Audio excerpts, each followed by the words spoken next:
Here. No, I'm not a writer. Okay.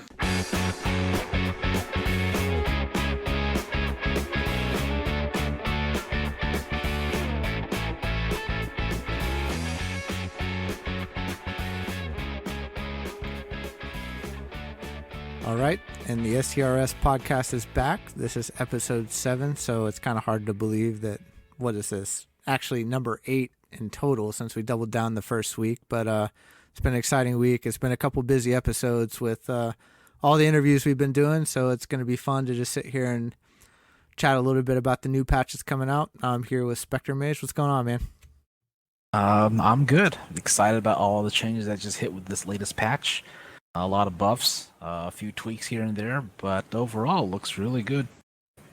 Well, I'd like to start with the one point that didn't make it in first, which would have probably, I'm in the minority, but would have brought me great pleasure, and that would be the IJN DD Seppuku that nearly occurred over the past 48 hours before the patch hit. So, did you see that patch note? Yes, I did see the patch note that somehow accidentally got slipped in there where the Japanese DDs lost all their long-range torpedoes. Q was very quick about doing damage control on that and getting back to us, assuring us that those changes were not intended and aren't actually making it into the patch. Well, so there's a nuance there, right? And I think it's hilarious, but is it a slip? Was it on the chopping board? Was it something that could have made it in and they didn't want to make it go live yet? Is it something they've been playing around with? I mean, something like that doesn't just randomly show up if it hadn't been on the whiteboard somewhere. Yeah, probably. And, some might argue that, maybe the destroyers would be better off without them because you never know. There's some people out there who haven't gotten the memo that these long-range torpedoes now are both slower and easier to see.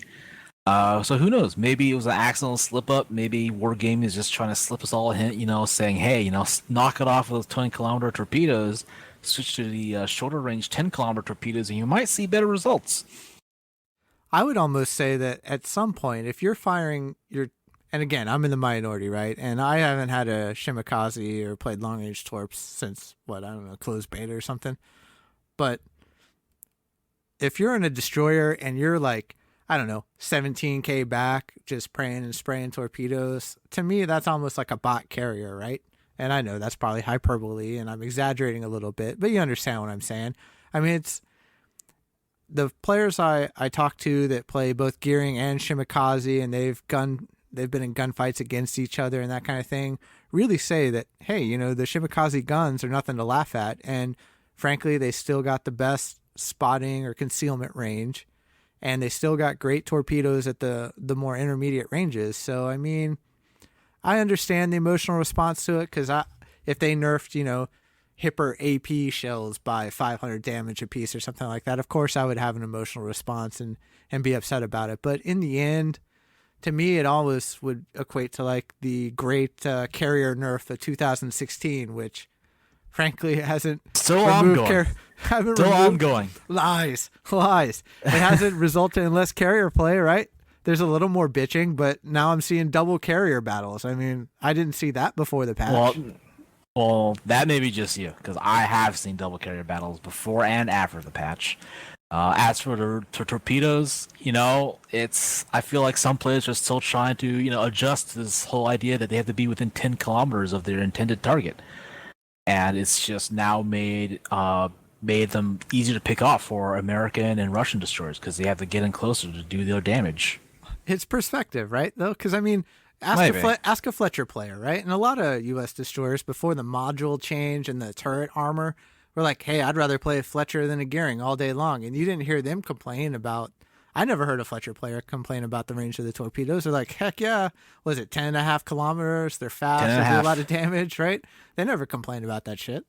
All right, but then you got to remember American DD players, have largely scaled up a line that never had stealth torpedoes before, so just getting them was a nice change of pace. But, I mean, I feel like the bigger issue here, though, is if they continue nerfing these Japanese DD torpedoes, you're actually going to wind up with a situation where the best torpedoes in the high tier in this game are going to be American torpedoes with Fletcher and Gearing torpedoes. They've hit, obviously the long-range torpedoes for both the Kagero and the Shimakaze, But the Gearing's torpedoes have been untouched. They are still reaching up to 16 kilometers, and they still have, their detection radiuses untouched. So I don't know if eventually there might be a correction there or not, but only time will tell. But they're a little, well, they're probably not slower now, right? But you got one less salvo too. You don't have 15 coming. Oh yeah, you're shooting 30 less, or 45. Yeah, you're shooting fewer of them, or fewer of them than the Shimakaze at least. But they also have slightly longer reloads, I think, and don't hit nearly as hard. But they still hit like trucks.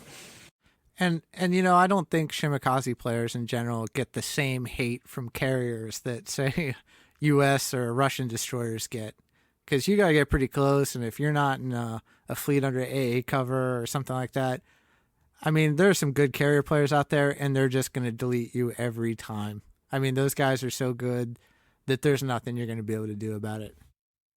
Right, and again, this is something of like a play style change where people need to realize that they can't just lone wolf it anymore. They got to stick by the fleet so that if they need air cover, it's very easy for them to turn around and head back to the fleet. Well, we'll get to the air cover part because I know you're anxious to talk about how there's a lot of carrier hate. But before we get to that, let's talk about the premium ships real quick that came out on the tech tree. I know we talked a lot last week about new players being able to have access to high tier premium ships and that kind of stuff. And so we kind of thought this might be coming, and I think people have been talking about making this happen. But I'd like to talk about the ones that didn't make it, right? And what do you think the reason for that is? So like the ones I noticed notably that were missing were, I clicked on the tech tree and I don't even see the Pan Asian tab anymore, right? Right. And so I can't even select my ship that way. I have to go into the little viewfinder and select it there, right? I can't go in the to carousel. Tech tree. Yeah. Right. Yeah, that was a bit puzzling. I don't know why they didn't bring the Pan Asian tech tree. It seemed like a really good fit for this kind of rollout. Or at least let me look at them in there and just say it's not for sale right here. The other ones were the Sims, the Grimiyashi, the Mikasa, and I'm trying to think if there are any other. Which one? The Yubari, yeah. So Yubari, yeah. So 3 of those, I guess I can kind of see those were like the closed beta entry ships that you could buy. And, there was a note in the patch that said, hey, the other ones are coming at some other point. So maybe we'll see them show up. Maybe. You got to remember those 3 ships, though, are technically, I think, under an embargo until some point in time in the future when, because they said, these ships would be exclusive for, upwards of a year or something. So I don't know when that year counter started, but, when that counter does come up, we'll probably see them come back. Don't know if they're just going to hit the premium shop or if they're going to be the tech tree. However, I think there are some rumors that the Grimiyashi will not be coming back, despite even after the embargo gets lifted, because it's too OP.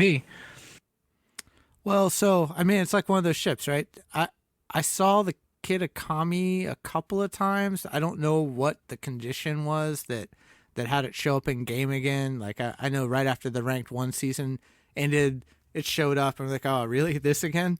But, I don't know. People have it.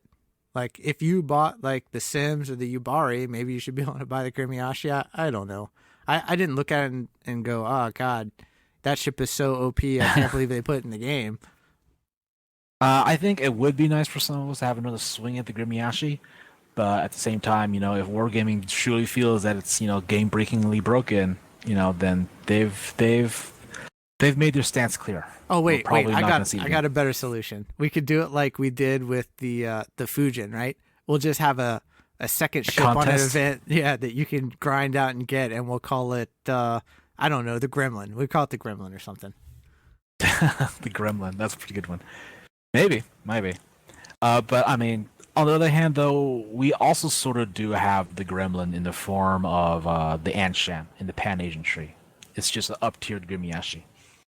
That's true, but it puts it into the tier 6, so it kind of puts it in a weird, awkward space where sometimes you can get into 8s and stuff. And I've never been put against 8s in a Kamikaze R. Not saying it's not possible, because I've seen some pretty crazy matchmaker stuff recently, but, And yeah, it's definitely less favorable matchmaking, but yeah. Speaking of the matchmaker, it's funny. We get those little survey questions after, but it's always after a matchmaker that worked. I never get that click yes or no when it was like a totally screwed matchmaker. So I wonder what that's all about. So maybe what it is in those presumably fair matches, maybe they're like testing the new matchmaker system right now, and currently just a percentage of the games that you play are being assigned by the new matchmaker system, instead of the old. And maybe the survey question is just for them to gauge whether or not this new matchmaking system is doing what it's intended to do. Wow. And from your experience, it sounds like it is. Wow, that's conspiracy theory, man. What led you to believe that they're testing covertly two different matchmaker systems and only the new one is getting the survey? I just made it off the top of my head. I like it. Don't get me wrong. I formulated it to respond to your question. That's what it is. All right. Maybe they'll hear it and they'll be like, oh, yeah. I'm giving them the benefit of the doubt. For all we know, they are just randomly throwing out surveys out there. But, yeah, who knows?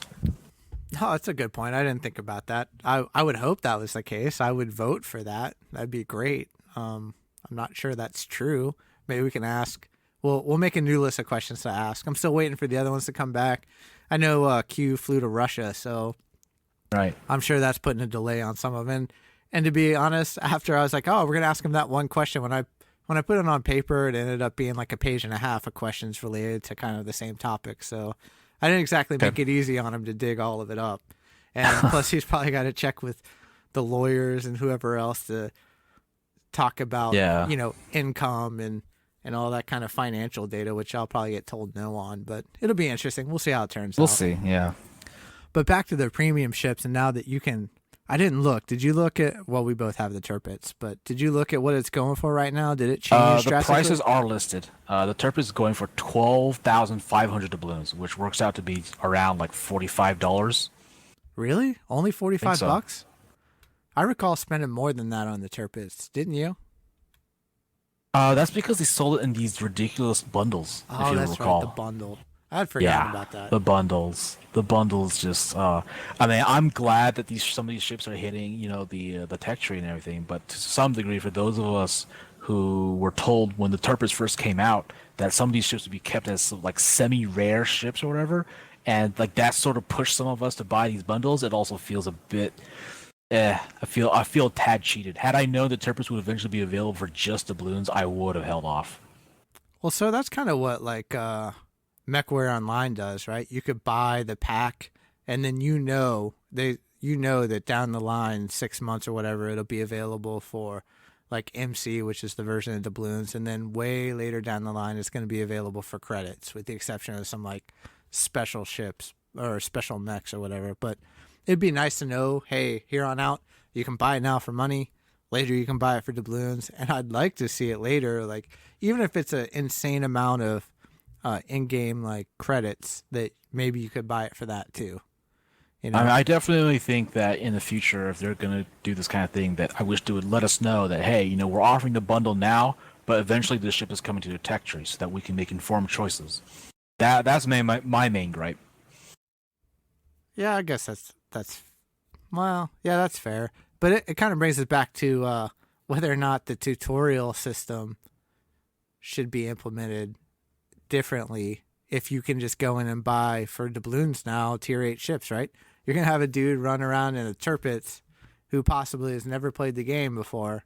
And if you remember what it was like when the first time, even the second time the Turpits went on sale, what that looked like when you had like 8 Turpits aside going at it with brand new players to the game, what that felt like for 3 or 4 weeks. Well, as someone who had like both the Yamato and like a high tier carrier for both of those waves, it was pretty great.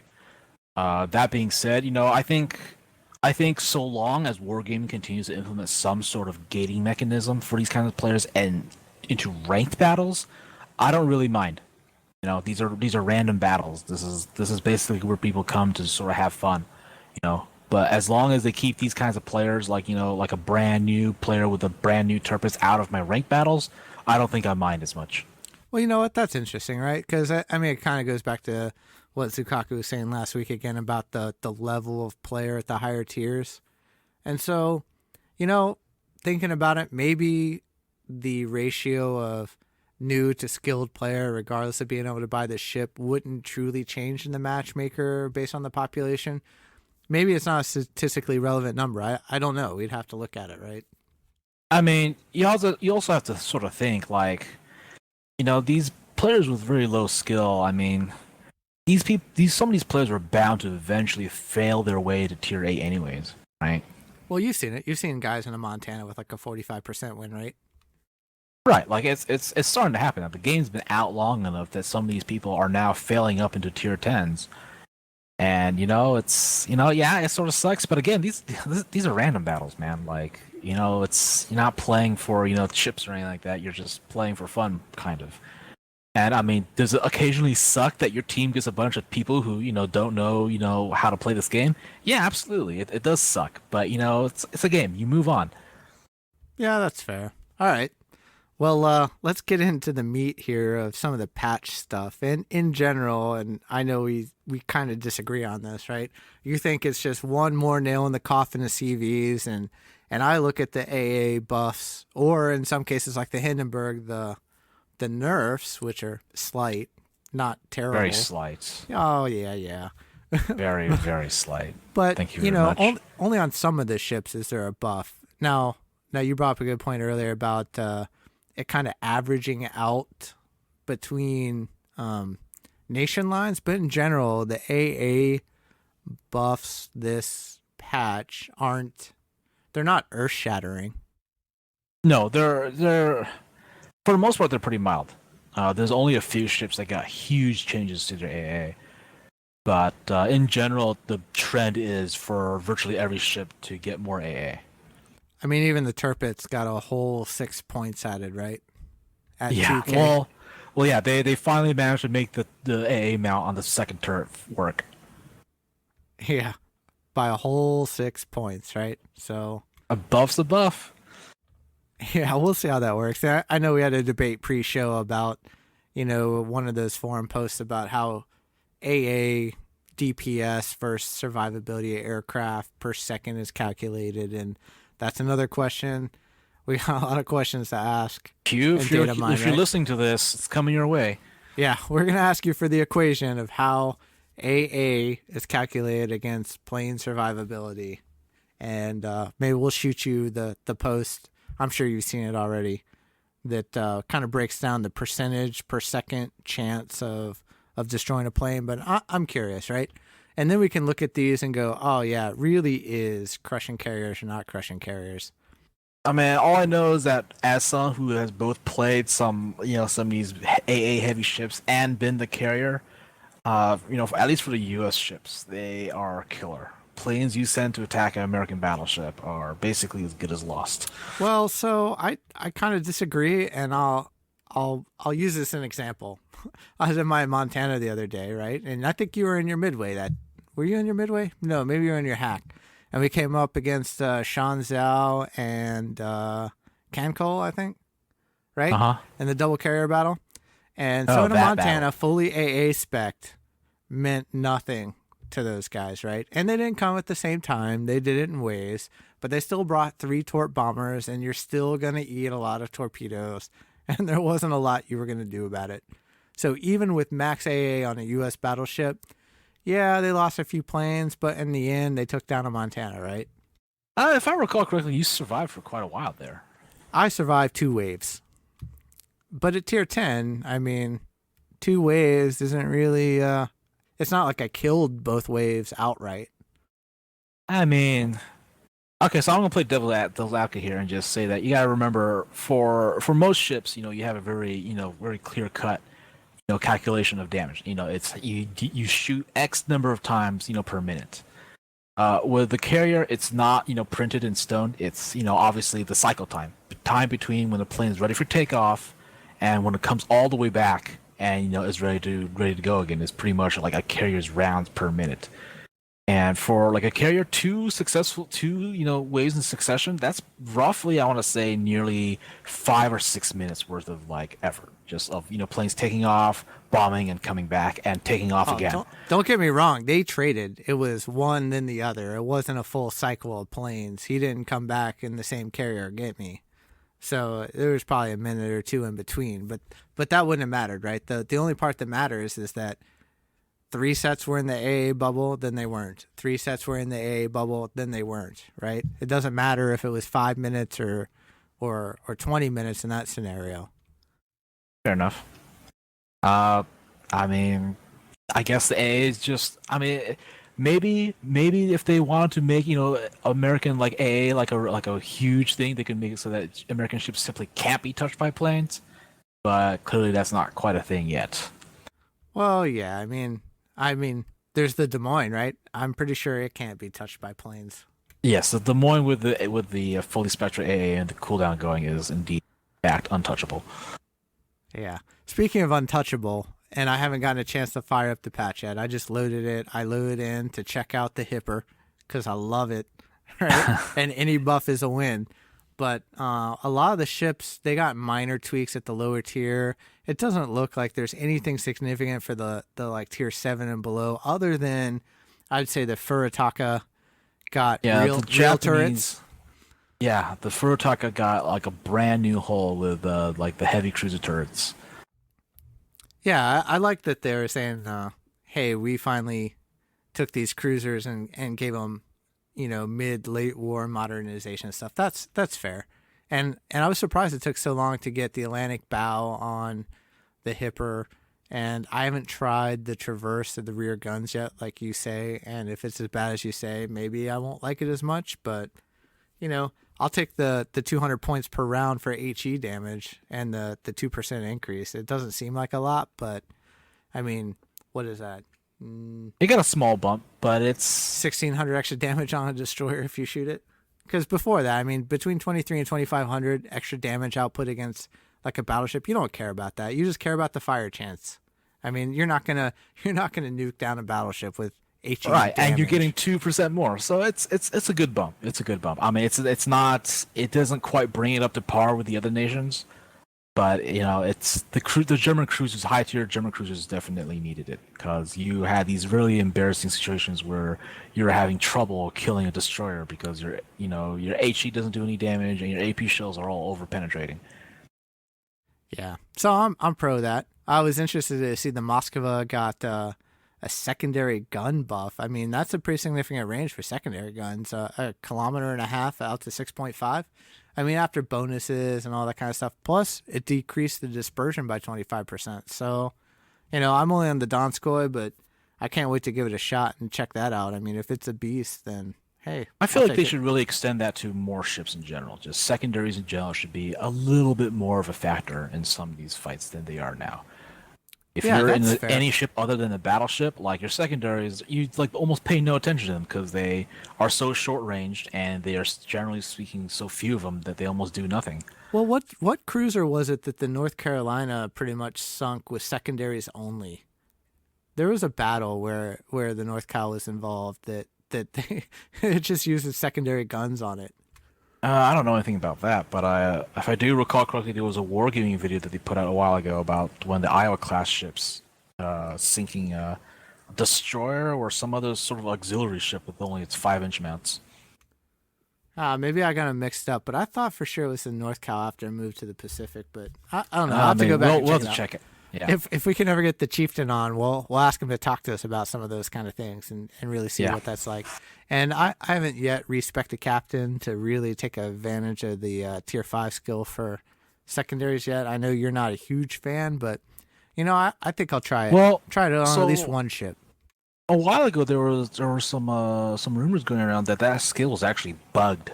If you pick that skill, it would make your secondary shoot like way below what they were supposed to be, so that all the shots would fall short. So who knows? We'll see.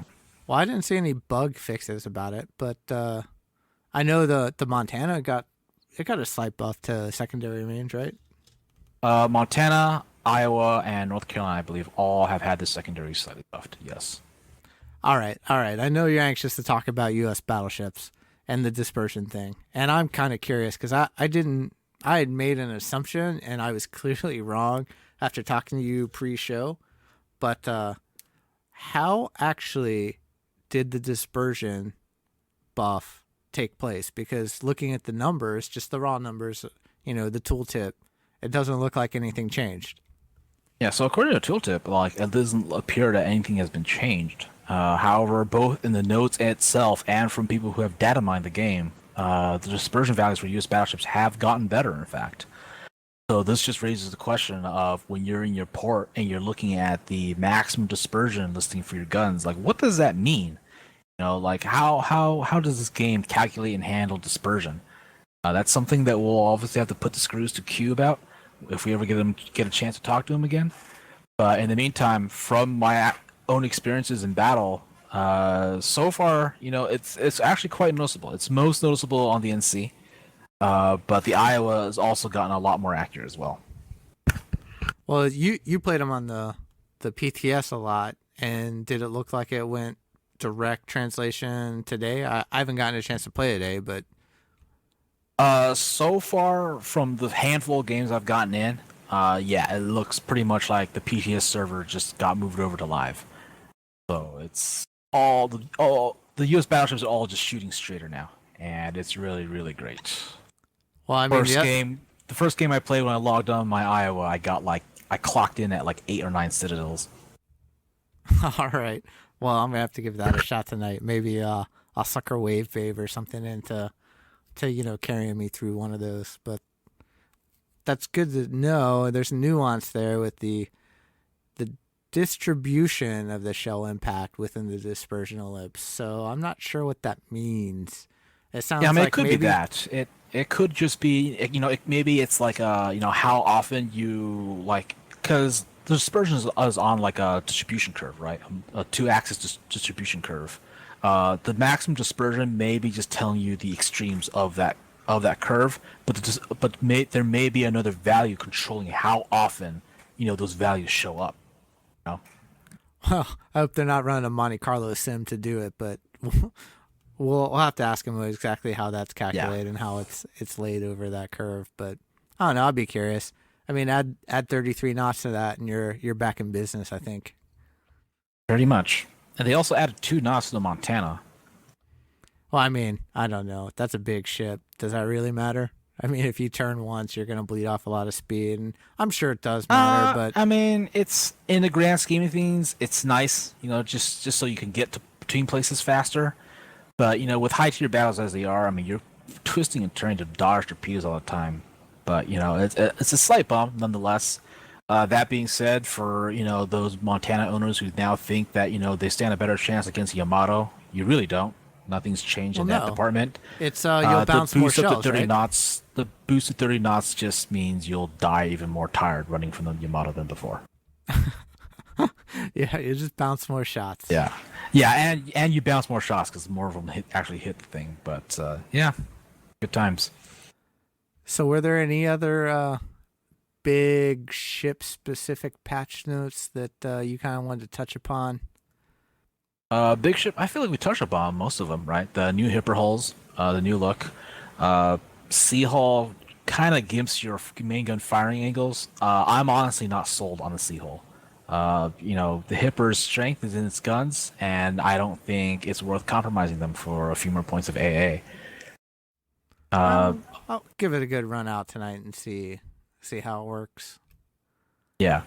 But arguably the ship that got the most this patch was the Iowa. Finally got all of its quad Bofors mounts. Its AA damage numbers are through the roof now. It's ridiculous. 33 knots. If you put the speed flag on the thing, it goes up to 34.6 knots. You can run down some destroyers with that kind of speed. It's pretty scary. Yeah, run down a Fubuki or something. Yeah, you probably could. So that's pretty awesome. Glad to see that she's finally getting her historically accurate numbers. But you also looking at these changes though, you also sort of have to start asking the question of sort of why? Because the Iowa has already been sort of performing on par, if not better than the Izumo. So if you're looking at the statistics, like it's sort of puzzling as to why this would be. And dude, stop! Just stop! I'm gonna edit that part out. Right. I'm totally gonna edit that part out. All right. Why would you do that? Well, the reason why I bring it up was because when I was reading about these notes on Reddit and the forums elsewhere, some people made some people made this sort of said something very interesting, and that is these changes are being prompted by the pending introduction of German battleships.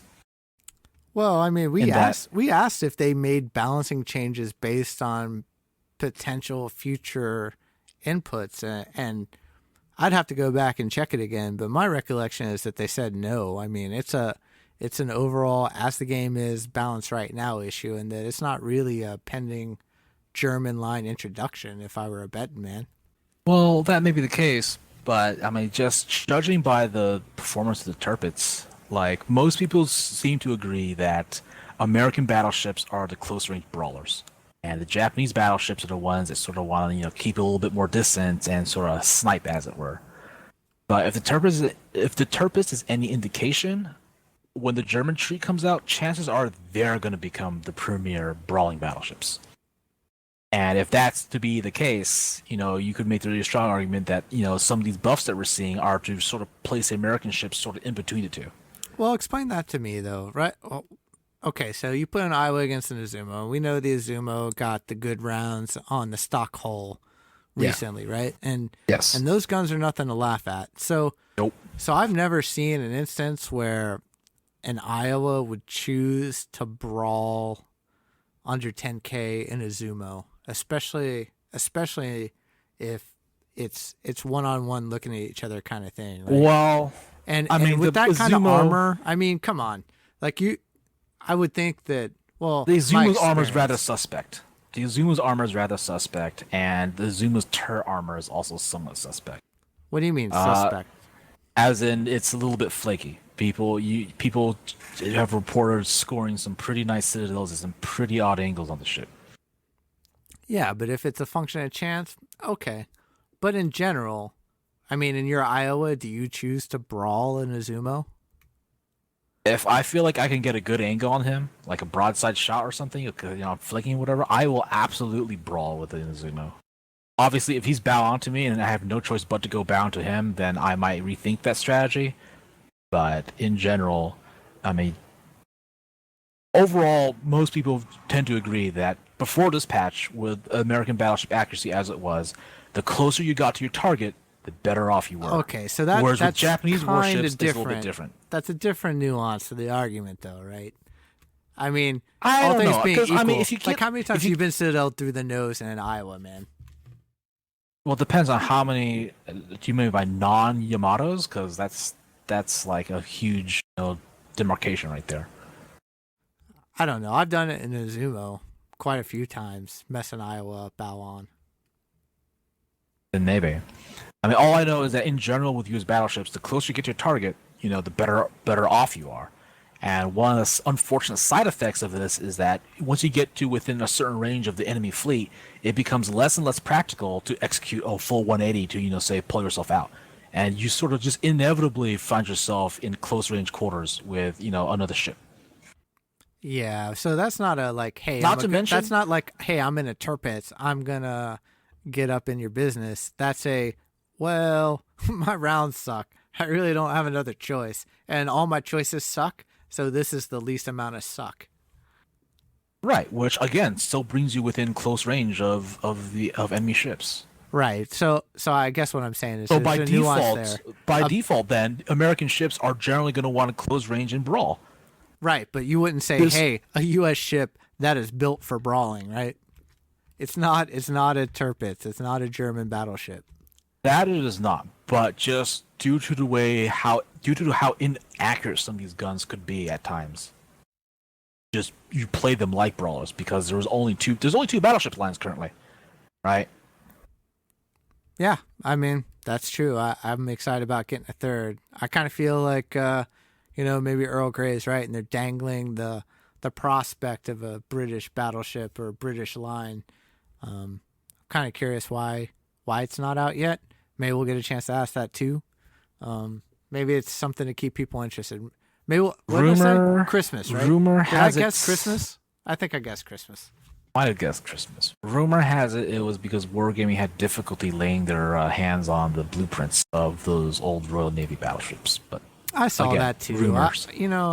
The British government doesn't want to release the specs and all that kind of stuff, and Maybe there's something to that. Maybe there's some weird British pirate copyright law. I don't know. Right, clearly, because there's another battleship buildup looming in the future. Well, I mean, we got the Warspite, right? So just make a bathtub model of the Victory and just put it in. It'll be fine. But all right, I think we kind of beat that one to death. But there's some pretty interesting customizations for the mini map that I think is going to be the mini map awesome. mod. The mini map mod is now basically just part of the game. Well, have you gotten a chance to play with it? Yeah, it's pretty great. There are a lot of options there that you can turn Right. on, and so that's a lot of information on the mini map, and that would result in like a crap load of circles. And so Right. I haven't gotten a chance to look at it either on the PTS or in game yet. And so, are there too many circles? Are they easily distinguishable from a user interface perspective that you can actually use all of them concurrently, or what? So here's the thing. Number one, you can choose which circles you want displayed. Right. You can choose if you want main battery displayed. You can choose if you want torpedo range displayed. You can choose surface air detectability. You can also choose secondary range. You can also choose AA range. As for visibility, I thought it was fairly visible, at least for the surface detection ranges. But I pretty much only have main battery range and detectability range on, plus last known position markers. That's it. I leave secondary range off. I leave AA range off. So I've gotten rid of some clutter on my minimap, but I feel like it's very manageable. Did you try it once with all of them turned on just to see kind of what it looks like? I did, and it largely doesn't, impact me that much. But sometimes if you're close by a bunch of other ships, because you have those 3 rings of the AA like right next to your ship, sometimes that obstructs the view just a little bit. But if you want to run with all of them, I feel like it's perfectly manageable still. All right. Well, I'm interested in some of those. I think the detection range one's pretty good. Although, I mean, you pretty much know what your detection range is, and everyone pretty much carries vigilance, right? And I mean, I don't know if that has a terrible amount of utility. Plus, I'm looking at the ships I'm going to shoot, and I know the range of my guns, and you get the targeting lock on. So they're nice. I just don't know how much people play off of the mini map. Last known position I got, that makes sense to me. The AA circles I would like because you can look at your relationship to other ships with a quick reference to see if they're in your bubble, But some of the other ones, I mean, nice to have, required. I don't know, not so much. That's funny because my views on which circles to use are exactly the opposite. I like running the detection ranges just so, especially on my DDs, just so I know like how much leeway I have to give like another ship if I can, can I slip by this guy or not. Even on like a battleship, because I run situational awareness on a lot of my battleships, having surface detection range up lets me know, roughly in the perimeter where a DD might be. That's fair. As for that's a AA good bubble technique. though, right? As for AA bubbles though, like that, I don't really mind. Like if there's a plane near me, I'm just gonna target it, even if it's out of my range, anyways, in the hopes that it eventually flies in. And I mean, let's face it, for most of us, whenever we're targeting planes, we just click on the torpedo bomber and just stop paying attention, anyways.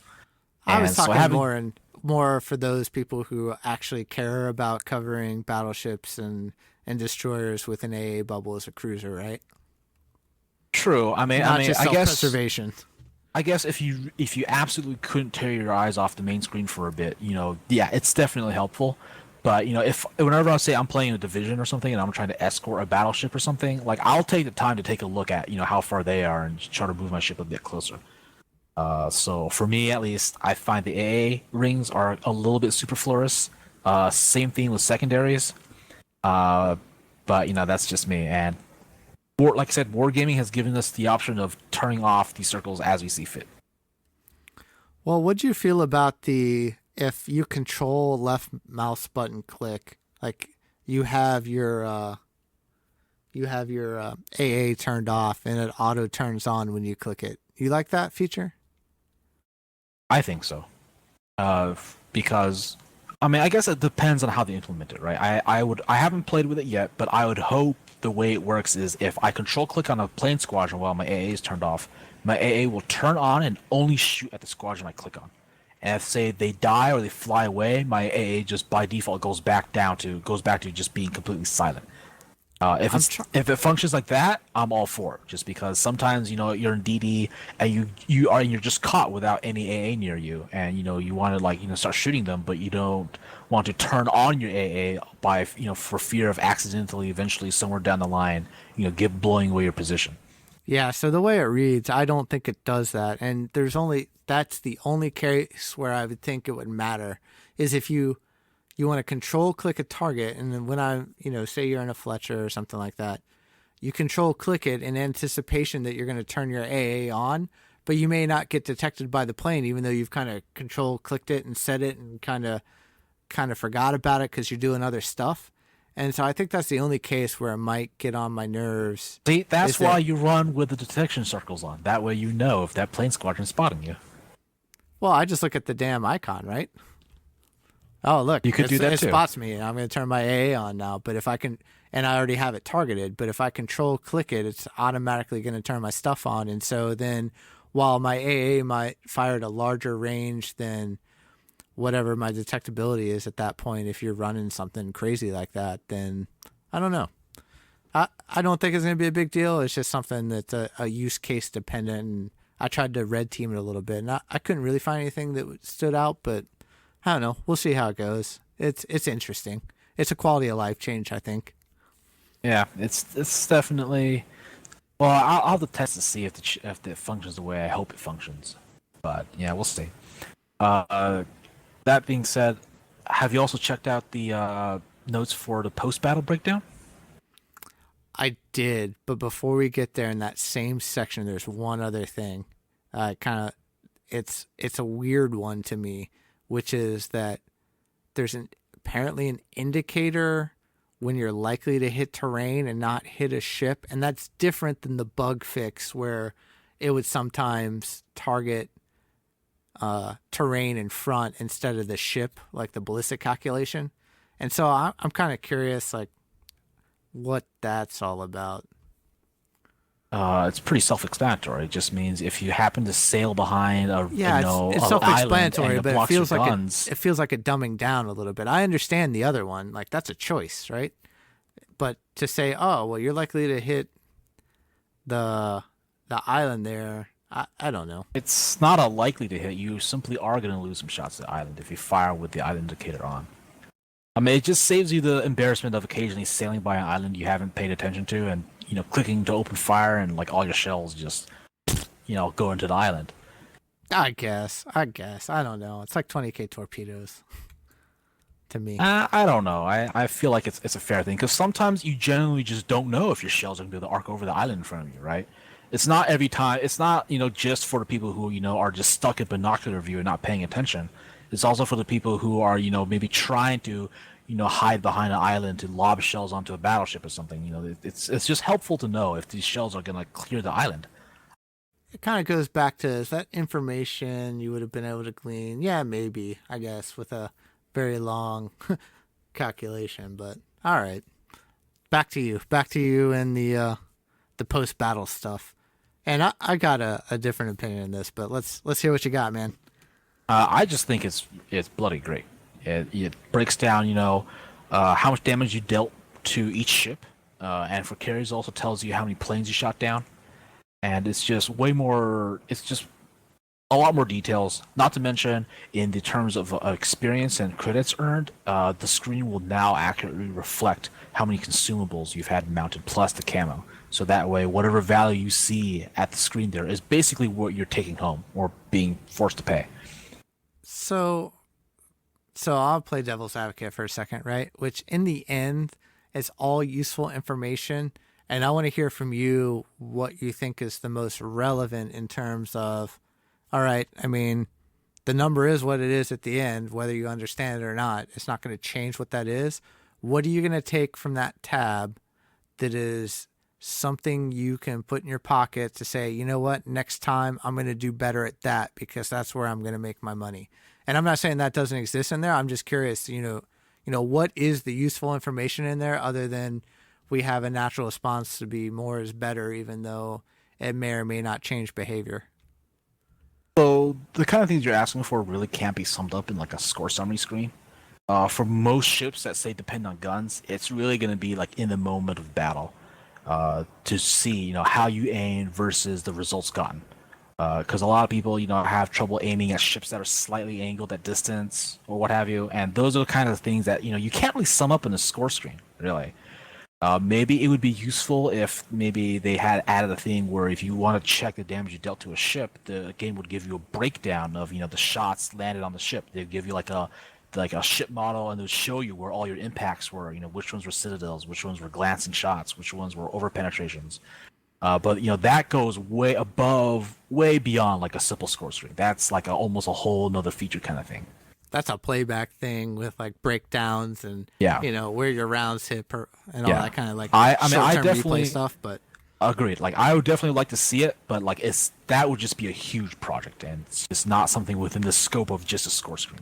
I guess when I read this, and this kind of goes at like the Japanese destroyers, it was an emotional response to me, and the first thing that came to mind is there you are playing with somebody, your post match, and they're reading you the freaking post match stats. I got 9 fires, 3 citadels, 43, that kind of crap, and you're like, that's great. And now this just added like 20 minutes to that diatribe. Yeah, I guess you did hit up a good drawback there, and that is it used to be the breakdown used to be very like short. It was just you simply dealt this much damage, but now it breaks down to how many shots landed, and of the shots landed, how much damage you dealt. Same thing with bombs and torpedoes, and also the same for fires and floodings. So it might be a bit of a hassle, but from the sounds of it, sounds like a personal problem and not something that Wargaming Yeah. can patch out. No, more is better, and I got it, and it's a good fix, and I like it. I was just wondering if there was something we could take from it that says, hey, I'm going to look at this screen, and I'm going to go, you know what? I'm going to change that next battle. I mean, the closest thing you can get is for ships that maybe HE spam a lot. If you're seeing like a very lopsided numbers of rounds hit versus damage dealt, it may be an indicator to you that maybe you should try shooting AP at some of your targets, right? Because if you burn out the superstructure, your HE shells are going to do little to no damage, and so in that case, yeah, that may be a place for improvement. But like we've touched on before, this is something that goes above and beyond just a simple. Okay. I mean, again, I'm talking from a position of not playing on the PTS this last week, and I haven't been able to get in game yet. I'm excited about doing it tonight, but we'll see how it works out. Definitely check it out.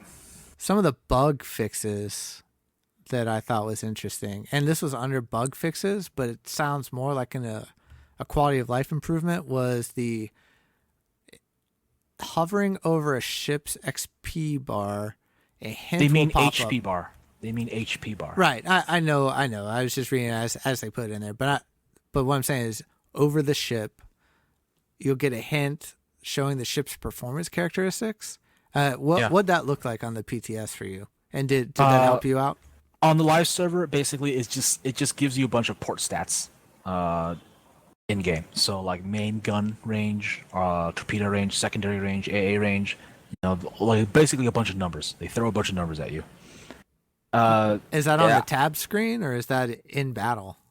In battle.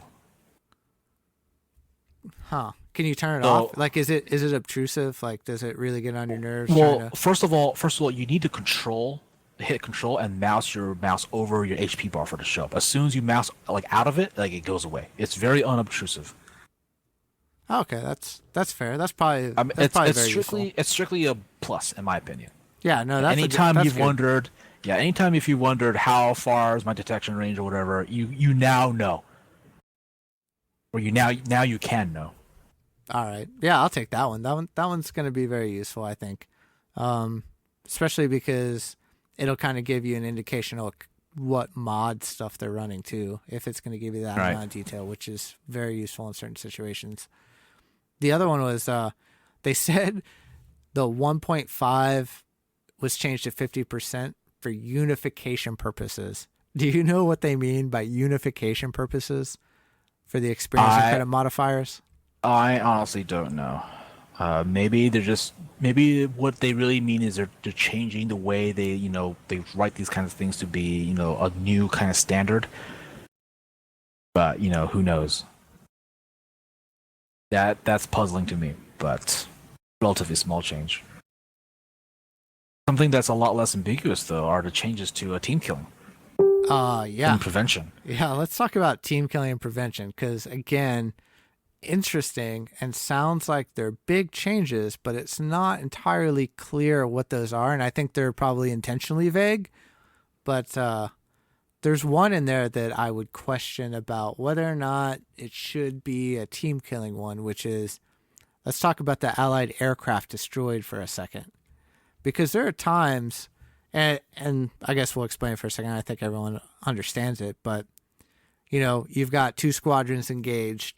One's clearly losing. You've got a small window to take out the other squadron before, say, you get engaged by one of their other fighter squadrons or something like that. But it requires you to kill one or two of their planes or your own planes in doing so. And so that's now going to be penalized, is what I understand. Yep. That is correct. That is more or less the new system that's going to come into play. I think maybe they should seriously take another look at that. Like, for instance, limit it to if you strafe Allied bombers down, that would give you team killer status. But in terms of fighters, I mean, it's a very commonly accepted tactic of strafing Allied fighters if you can get a favorable trade. Sure, you tie them up, you let them fight it out, you take as many as you can, and if you know you're going to lose, you strafe them, right? Exactly. But so hopefully they tweak that. It's going to be team killing in the in the future. I mean, what I really want to talk about is like the penalties for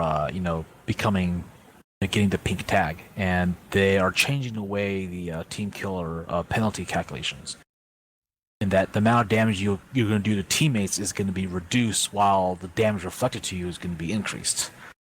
I personally think that's still not enough. I really think they should just change it so that if you have the pink tag, you simply don't do any damage to teammates, and all damage you deal is straight reflected to yourself.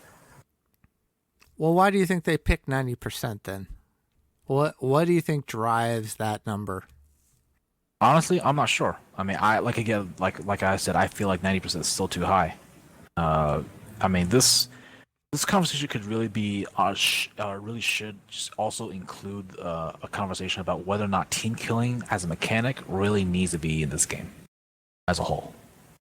Like, what does team killing in its current form really add to the game besides an opportunity to troll and the occasional laugh?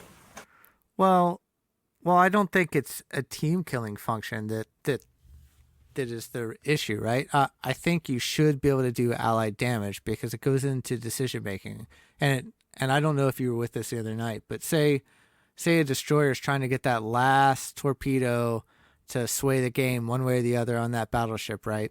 And this happened, and it just so happens they kill another battleship, at the same time. A friendly battleship.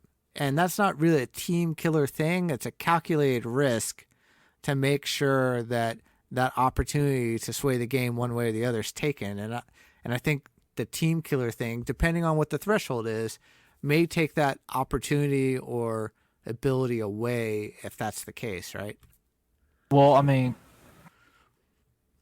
you bring up a good point, but I feel like those kind of situations are so rare and so far in between that it does not outweigh the just amount of trolling that it's accomplished with the system instead. Yeah, I mean, if you get a guy with 2 team kills in a battle, then yeah, there's something going on. Right, and compare how often have you seen like the occasional troll kill the teammates versus say this kind of calculated, oh my god, I don't want to hit my ally kind of thing. Like it almost never happens. And more importantly, like it also happens sometimes, just simply by accident. Like back when the 20 kilometer Shimakaze torpedoes were a lot more popular. I mean, they dumped 15 torpedoes at a time, and it was not unheard of occasionally for one of these torpedoes to literally travel across the map and hit a teammate. Yeah. So no things... excuses there. That should be 1 torpedo, instant pink, as far as I'm concerned. Well, it sounds like you're lowering the threshold for obtaining team killer status, like again this patch. I know after our last patch they lowered it once, and there's a slew of pinks because of people just accidentally dealing damage to teammates. Although some of them weren't, but... Well, that brings up the debate that we've had, even in our own clan, right? About, hey, there's no such thing as some other person running into your torpedoes. At least that's how I feel about it. Like, have a little situational awareness and know your ship. If you're firing torpedoes from the rear of other ships, or potentially from the rear of other ships, then you're wrong. And I can't think of a situation where that's... I fully agree that, it's generally speaking, like 99% of the time, it's the person launching torpedoes' responsibility to make sure that his field of fire is clear. But because of the way the team killing is in the game, they don't get punished. His teammate gets punished for his mistake. Like, to me, that just makes no sense. Like, if I fuck up with my torpedo launch and say I launch it just as a teammate's, driving by me, he shouldn't have to get sunk because of it. Yeah, but you're punishing the other team for not being able to capitalize on your weak team member. That I don't think quite like maths. I don't think the two are quite equivalent. I don't know. I could go either way. I agree that deliberate team killing stuff absolutely needs to be addressed, and I don't think there's any good solution to dealing with it. But if you want to talk about punishment, I like the fog of war thing. I appreciate that part of the game. Fog of war. Well, first of all, fog of war has nothing to do with what we're discussing now. And secondly, if you want to talk about punishment, the guy who screwed up should be the one punished, not his team nor his teammate who just ate a bunch of friendly torpedoes. Like, it just doesn't math out. So you would be in favor of, hey, this guy, let's use this, not a troll. Let's use a guy who accidentally fires, say, in a competitive match, hits you with 8 out of 9 friendly torpedoes from over 10K away. You're saying you should take 0 damage from that. Yeah. You know what? If you want me to say it, I'll outright say it. I feel like team killer damage in the game should just be outright removed. I don't know. I've got mixed feelings on it. I'm not sure which side of the fence I fall on, but I understand that it sort of takes away from the realism that the game sort of got going. But the game cuts so many other corners. Like, why not this one too? And especially since this change would be a dramatic improvement for the experience of a lot of players. I think an unintended consequence would just be even more pray and spray torpedo spam. You know what? If you're the kind of careless DD player who just prays and sprays torpedoes from behind his allied team, and say his allied team eats up like a bunch of his torpedoes and he winds up landing none on the enemy team, so be it. These are careless players to begin with. Maybe they'll learn their lesson when they realize that, half the torpedoes I'm launching are being eaten by allies. I'm doing nothing.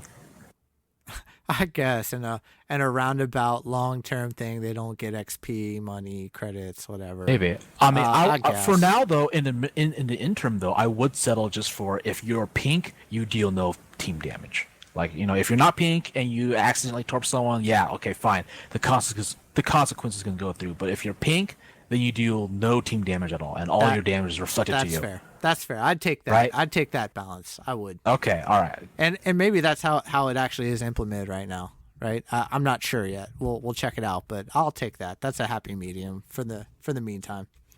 Yeah, I guess I should add that I guess I misread the notes. I guess the amount of damage that pink people do is reduced by 90% when dealing damage to an ally. So it's a 90% reduction. You're only dealing 10%. Right, and you're taking 100% to yourself, right? Yeah. So that is effectively what I've just advocated for. But again, I would still like to see that 90% be a complete removal of team damage. I want to see a pink Shimakaze, land 1 torpedo on a friendly and then delete himself. That would be hilarious. That would be pretty funny. Yeah, I'm looking forward to that one. That would be a good day.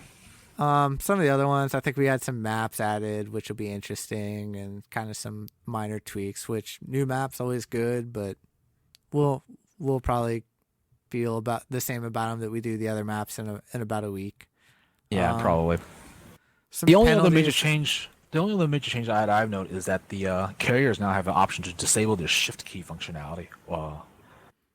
I mean, is that really a big deal to you? Is that a big deal? It's I would say more like quality of life improvement. Because you generally hold shift to try to group up squadrons, and occasionally you do it so quickly the game interprets it as a tap of the shift, and that'll bring your camera down to follow the planes. If you're in the heat of the moment and you're trying to line up that perfect torpedo drop, that camera zooming in and zooming back out action can cost you to drop. Well, couldn't you just change the hotkey? I'm not sure. You never tried to change the hotkey? Well, okay, so evidently, so the shift hotkey is evidently just, for zooming in and out of your binocular view, right? That functionality on carrier is instead changed to zooming between the top-down view and like the normal ship view. So even if you rebound the shift key, it's well, what I guess I'm trying to say is the functionality. It's not like there's two separate functionalities. It's one functionality controlled by the key. So Yeah, even if you rebind shift, it's gonna have the same problem. Like if you rebind the shift to F key, the F key is gonna have the same functionality as before. Nothing will have changed, except you'll just be tapping F instead of shift. except shift in the instance shift in the instance you described was using for selecting multiple stuff, right? And Right. so you wouldn't be hitting that and accidentally tapping into binocular mode. True. But I'm not a carrier player, so I'll offer take key your word for binds it. for that. Yeah, I mean, I remember way back, and it's probably because I'm an idiot, but trying to figure out the Alt key and push to talk stuff because it just wasn't working out at the same time. I'd key up every time, and I was trying to find the hotkey for the manual drop, and I just gave up. But I don't really play carrier, so it wasn't really an issue for me. I suppose I should look into that, but I don't think that there is an actual separate keybind for shift to add to control group and shift for changing camera angle.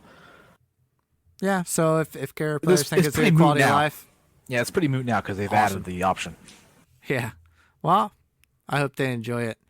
There was Yep. only one other weird thing that I saw in the notes that I thought was particularly interesting, and I can't figure out why they would want to do it, but recharge speed is now displayed in the performance characteristics as close to as 1 decimal place. Like, who in this game is acting anything at 1 decimal place? I don't know, but whoever they are, they're happier or much angrier now. Whoever they are needs to be streaming. Shoot us your email address and show us exactly how awesome you are that you're rocking 1 decimal place type statistics, and teach us, please. That would be nice. I think there was a bug for Survivability Expert that reduced torpedo damage, which, I mean, I guess. Sort of wish they I left don't it in the know. game. I never noticed like that. I know for a while there's a conspiracy theory that, hey, if that part of your ship was already black or hit, that you wouldn't take any damage in that spot anymore. I don't know. Maybe that's tied to that a little bit. I'm not sure. Yeah. But outside of that, I think that pretty much wraps up all of the patch notes for this week. Yeah. All the major ones, I think. I know I am going to go get my hipper and check out these guns with the new sea hull. Hopefully I run into some carriers and Destroy think- some planes. yeah. I think coming up, I think we'd like to, I don't know, what do you want to do for some future shows? I was thinking we get some carrier pilots on, a couple of the top ones, and talk it kind of about basically from 5.5 onward and after this patch, give it a week or so to kind of play out with some of the AA changes and really get a feel for whether or not the AA thing is a true issue. What are you thinking? I think it would be very interesting to have like a round table with that, and maybe also bring in some surface ship perspectives. Because obviously carriers are not happy about hearing more AA on other ships. But I mean, who knows? And it would be especially helpful if we had someone from Wargaming over to talk about, developer intentions and such. Because we have seen in the past that sometimes like they roll out these changes in phases, where they'll buff something and then the next patch they'll buff whatever it is that is giving them trouble and so on and so forth. So who knows? I mean, we do know that they're planning on making carrier interface changes, but we don't know if that'll also come with carrier balance changes. Well, I know you'd like to get a squadron or two back on the Midway, but maybe that's for another discussion. Maybe, yeah. All right. Well, I know you got to get out of here. I think we kind of thoroughly covered our opinions on that. I'm sure there'll be a lot of streamers out there this week talking about all the changes. So I guess I'll catch you next week, man. Yeah, all right. See you later.